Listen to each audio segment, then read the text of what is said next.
बंदी छोड़ सतगुरु रामपाल जी महाराज जी की जय हो। परमपिता परमेश्वर जी की आप सभी प्यारी आत्माओं को मुझ पवन दास का सत साहिब।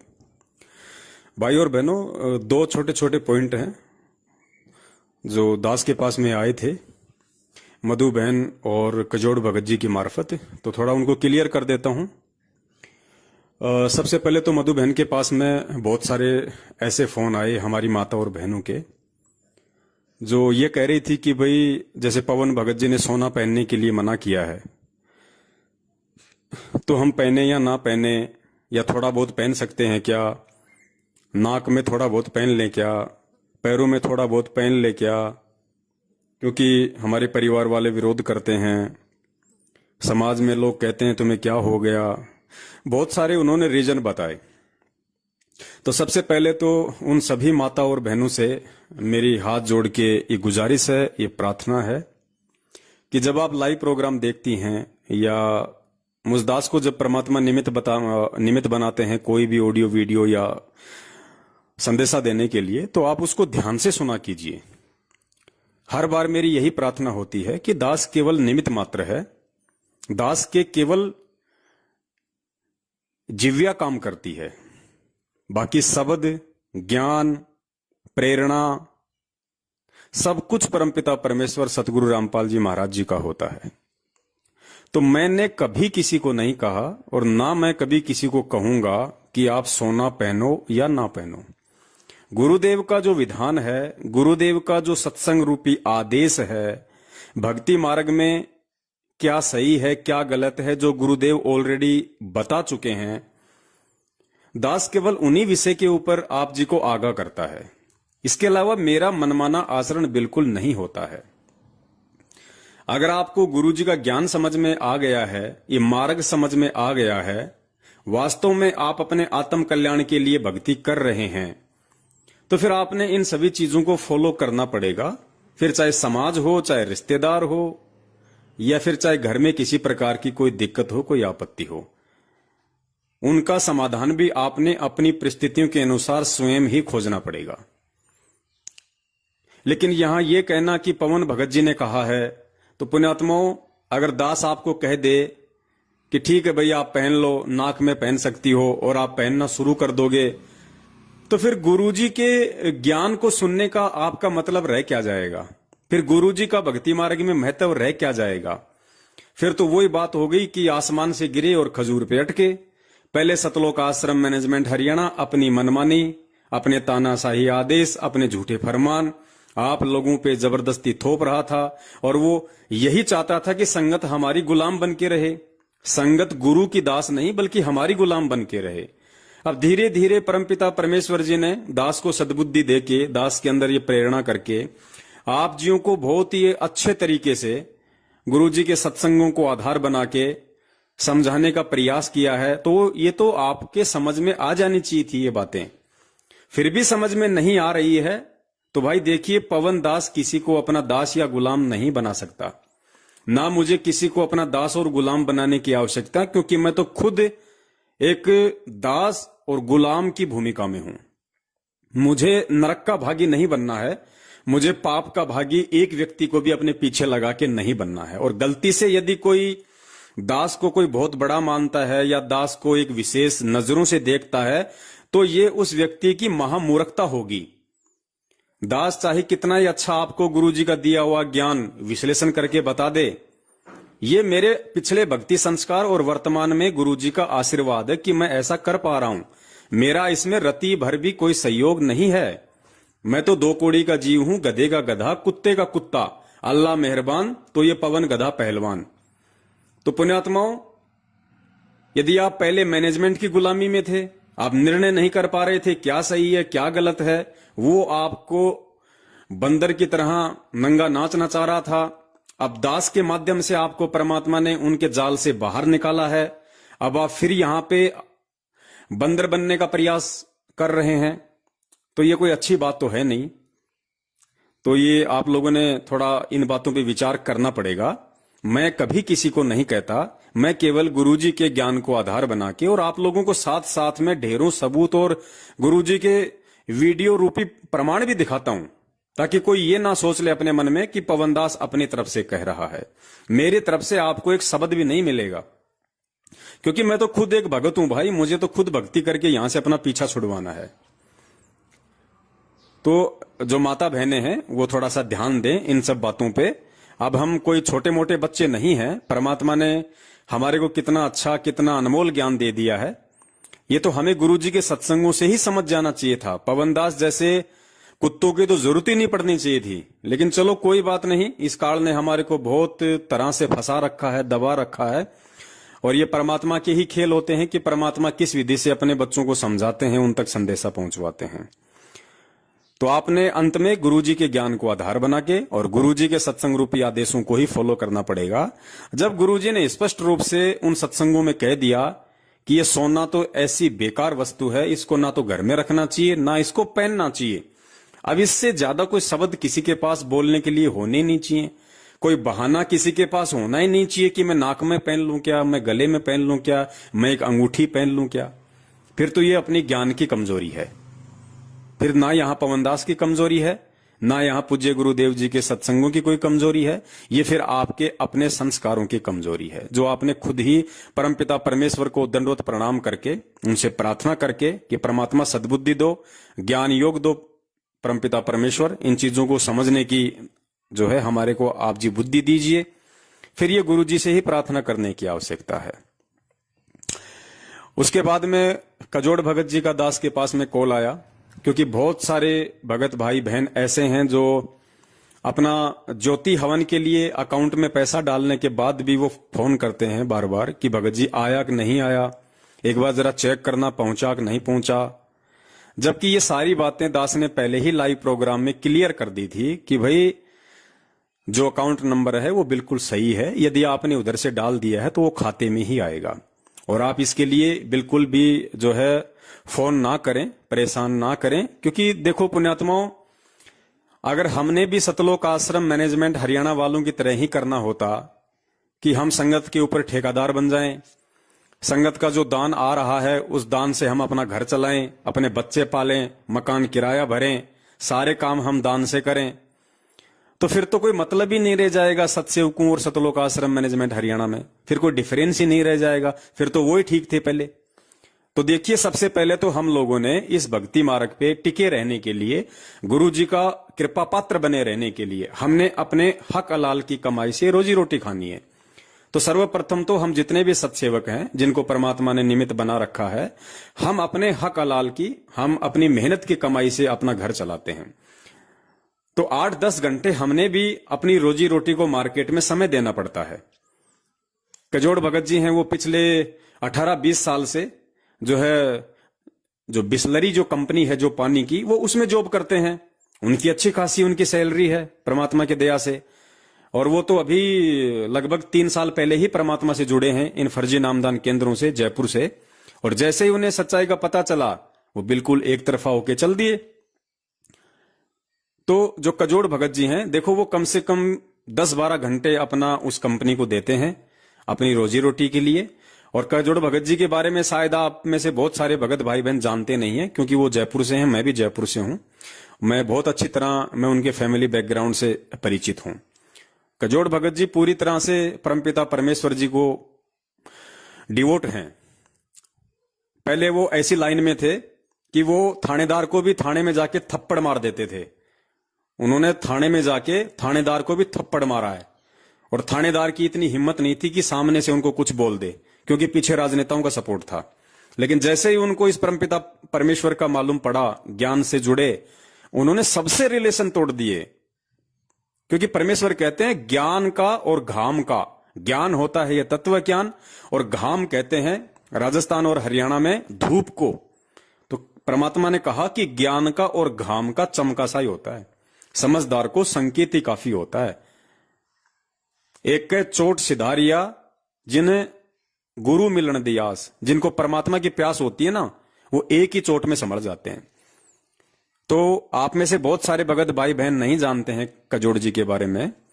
कजोड़ जी का खुद वो जयपुर के रहने वाले हैं, और इनके पास में इतनी प्रॉपर्टी है, ये अगर चाहें तो अपना बैठा बैठा ये और इनके बच्चे खा सकते हैं बैठे बैठे। इनके पास में करोड़ों की संपत्ति है। इनके पास में पैतृक जमीन है जयपुर में, जो कम से कम 20 से 25 हजार रुपए गज की जिसकी रेट है।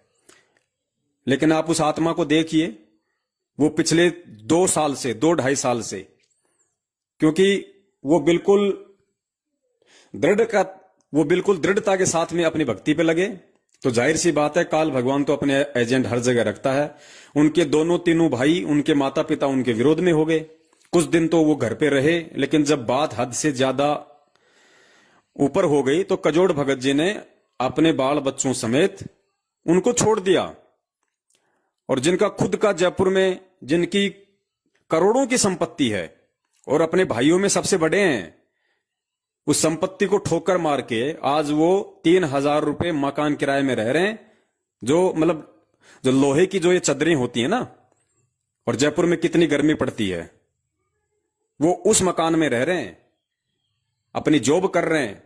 उनकी भगतमती भी अगरबत्ती बनाने की जो कंपनी है उसमें काम करती है। 6-7 हजार रुपए महीने का उनकी भगतमती लेके आती है।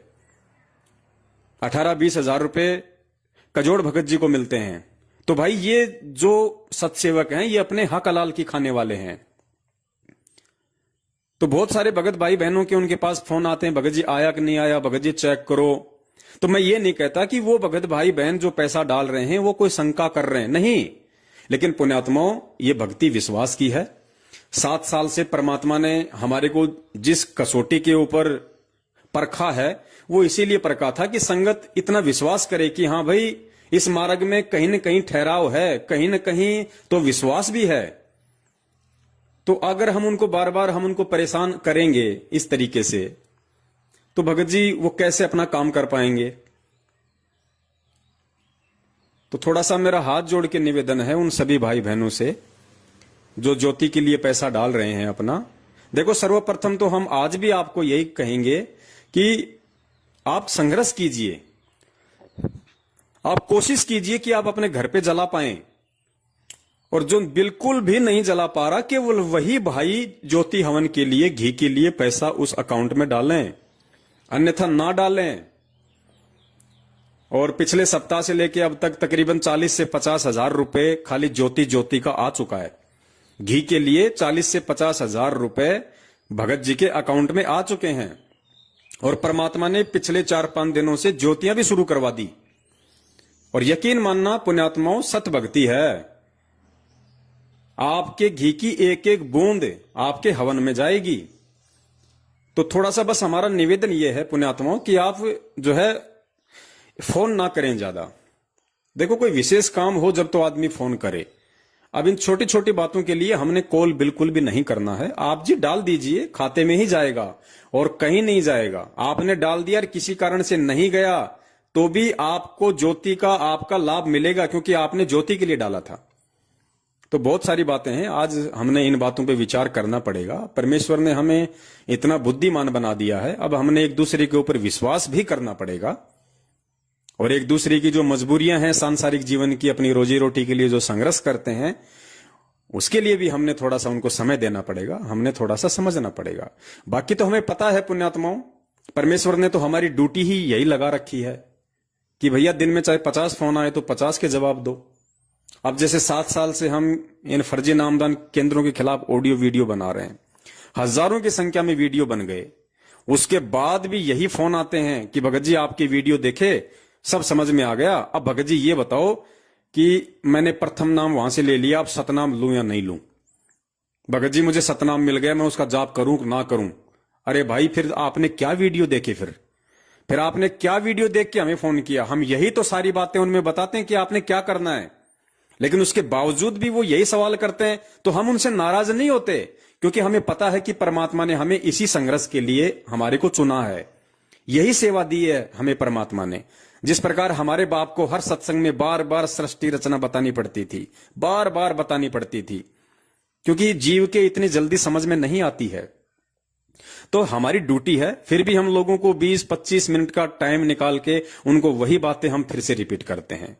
तो देखिए, हम तो अपनी जो ड्यूटी है, जो हमें हमारे परमपिता परमेश्वर जी ने दी है, और हमें यकीन है, हमें विश्वास है कि हमें परमेश्वर ने खड़ा किया है। इसलिए हमारी हिम्मत है जो हम दिन में 8-8 10-10 घंटे आप लोगों से बात करते हैं, फिर उनका वीडियो बना बना के डालते हैं, उनको शेयर करते हैं, क्योंकि हमें विश्वास है कि ये ड्यूटी हमें परमेश्वर की तरफ से मिली है।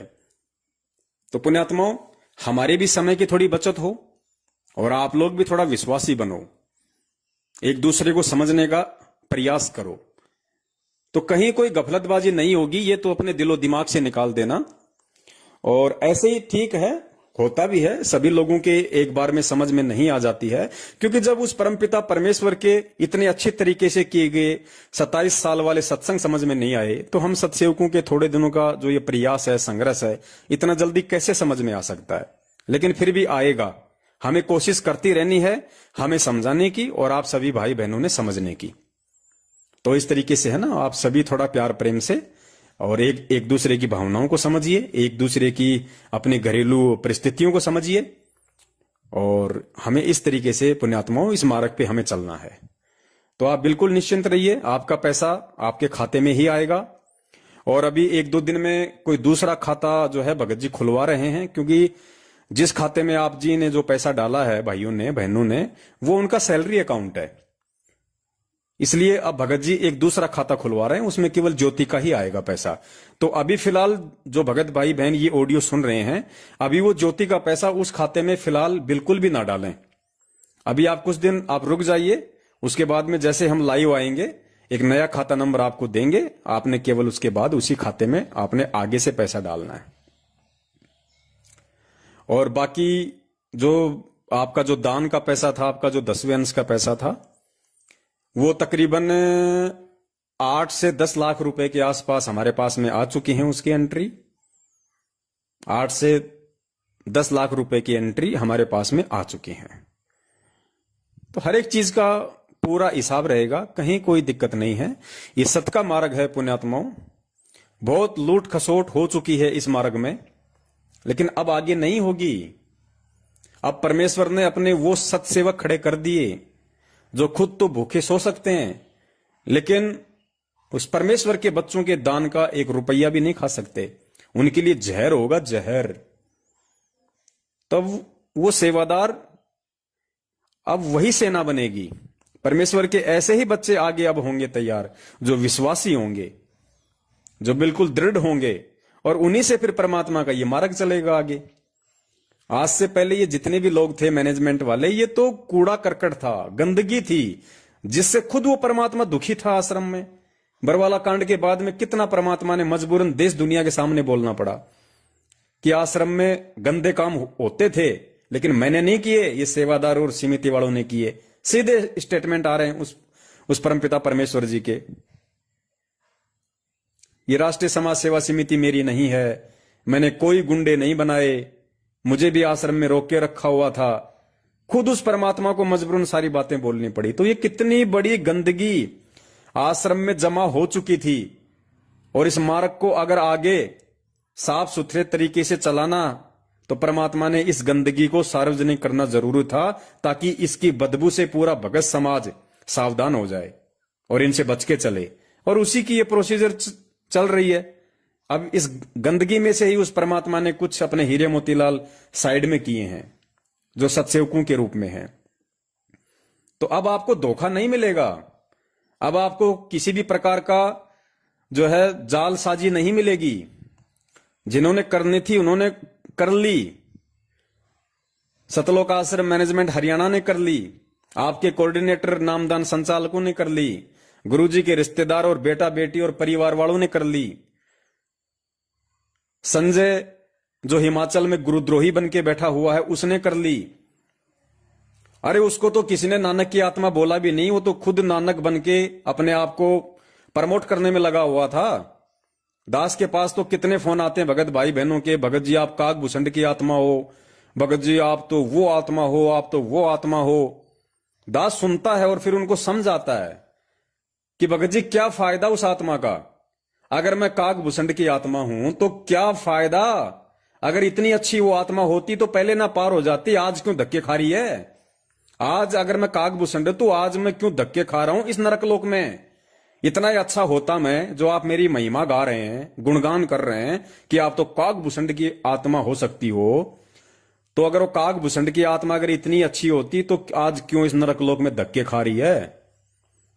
तो पुण्यात्मा, इन बातों का कोई मतलब नहीं निकलता है। अरे मैं हूं, चाहे आप हो, चाहे कोई भी हो, हम कोई ना कोई तो आत्मा है ही। हम कोई पत्थर योनि से तो आए नहीं, कोई ना कोई आत्मा तो है ही हम। और परमेश्वर के बच्चे तो विशेष आत्मा होती हैं। आप जितने भी भाई बहन जो भक्ति कर रहे हैं, आप सब विशेष आत्मा उस परमात्मा की। आपने बहुत अच्छे अच्छे जन्म लिए हैं, अच्छी अच्छी आत्माओं के।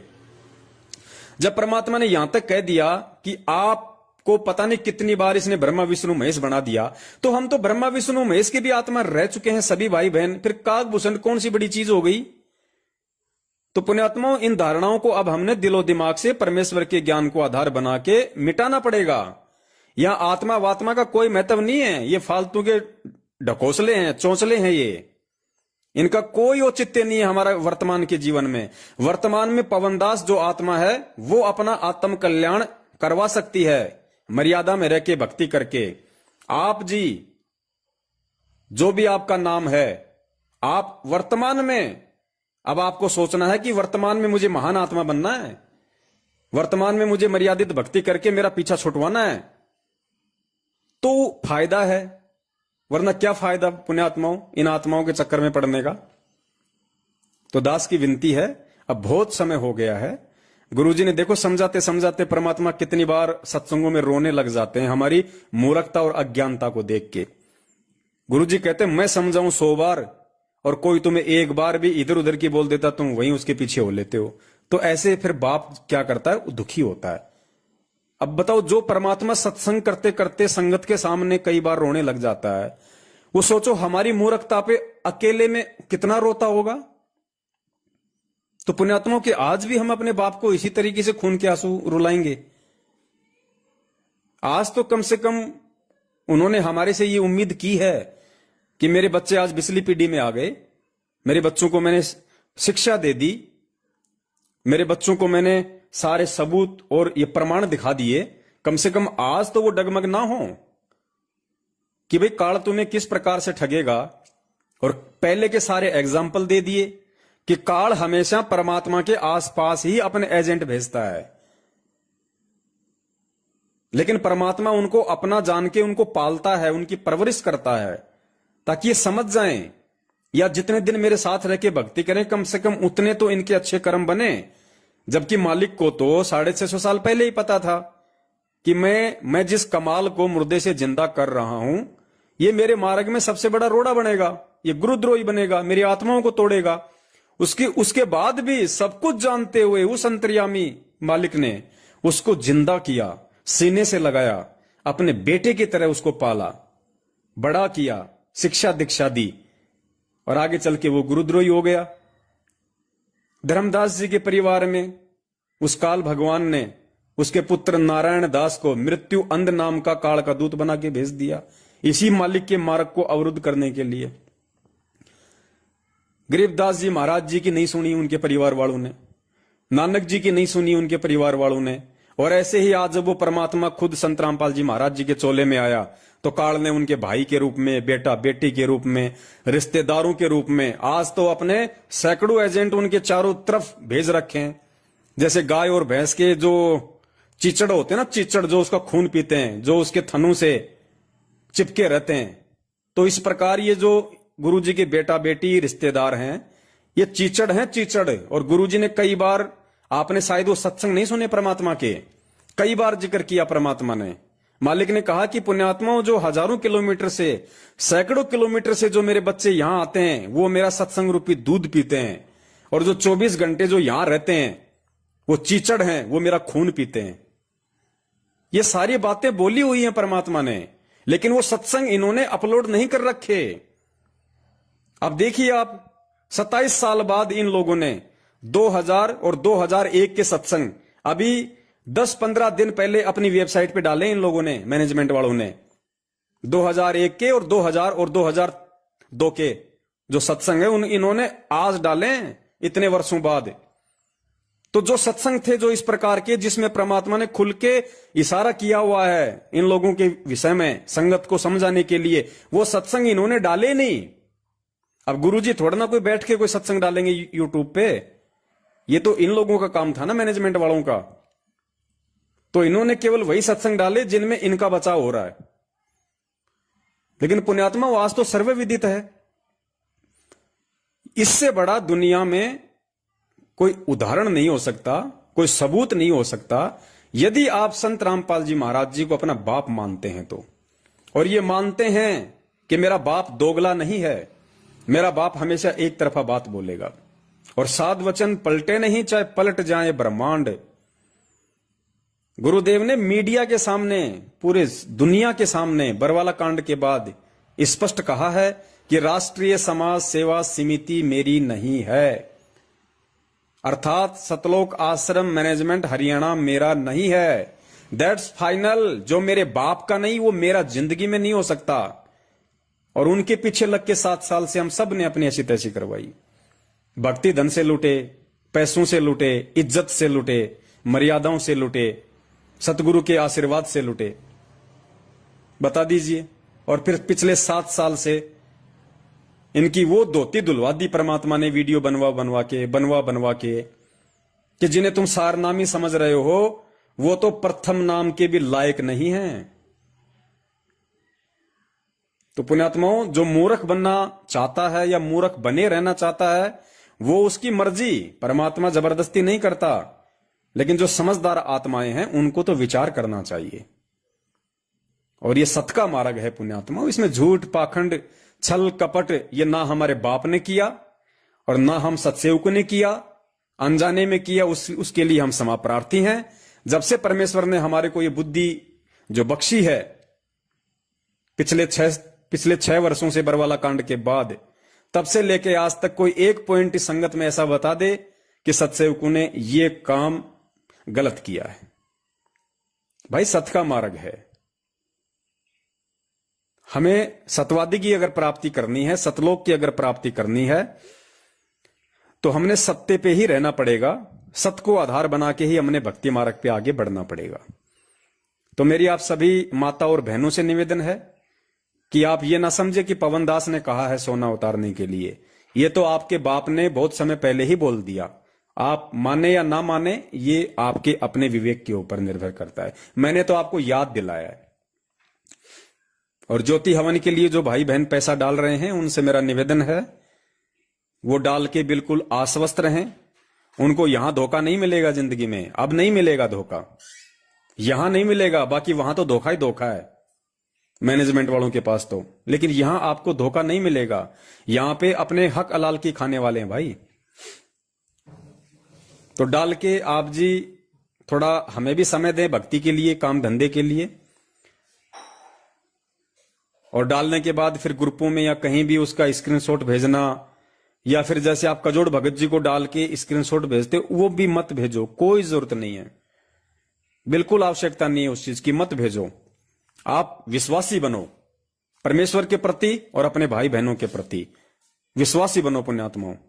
जिस दिन हमसे कोई त्रुटि होगी इस मार्ग में जानबूझ के, उस दिन पुण्यात्माओं यकीन करना ये सत भक्ति है।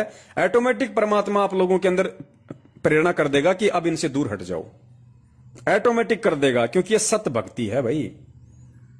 ये आत्मा का साथी है परमात्मा। अगर आप भक्ति कर रहे हो आपको डगमग नहीं होने देगा, फिर आपको ठगी का शिकार नहीं होने देगा।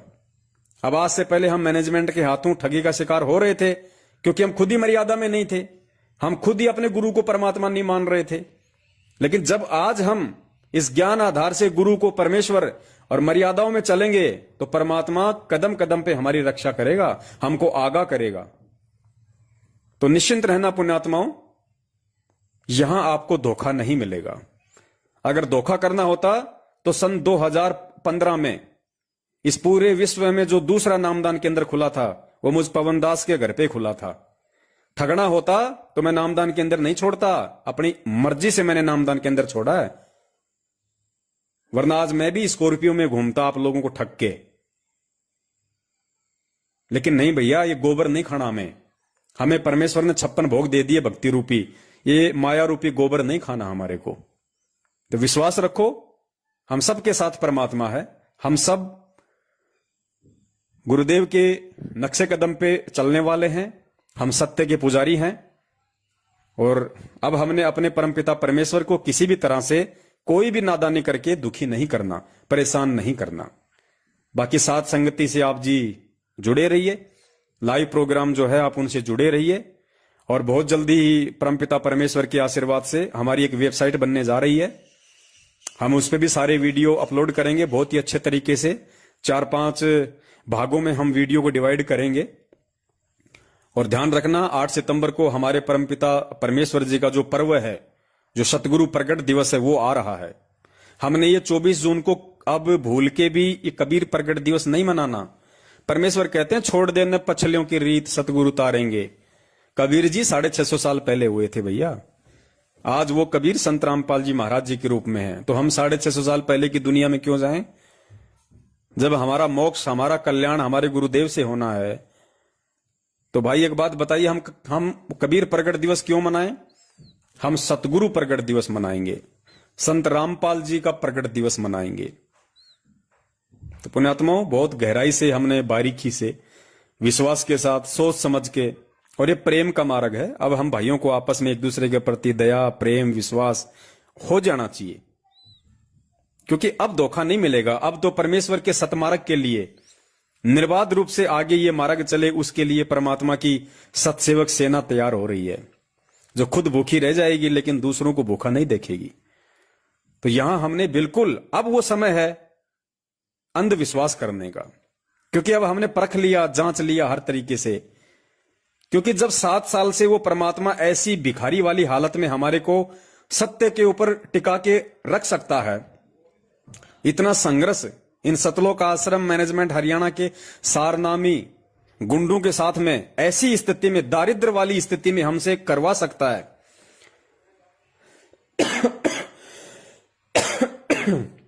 तो आज तो पुण्यात्माओं सब कुछ है परमेश्वर की दया से। आज तो हजारों की संख्या में भगत भाई बहन एक दूसरे की मदद करने के लिए आगे बढ़ रहे हैं। 8-10 लाख रुपए लोगों ने चुटकी बजाते ही 5-7 दिन में अपनी एंट्रियां करवा दी। जिस भी भगत भाई बहन को ऐसी कोई रोजी रोटी वाली समस्या आन पड़ेगी उसके संस्कारवश, और जब भी वो भाई थोड़ा सा भी इशारा करेगा तो परमात्मा तुरंत उसकी हेल्प करवाएंगे।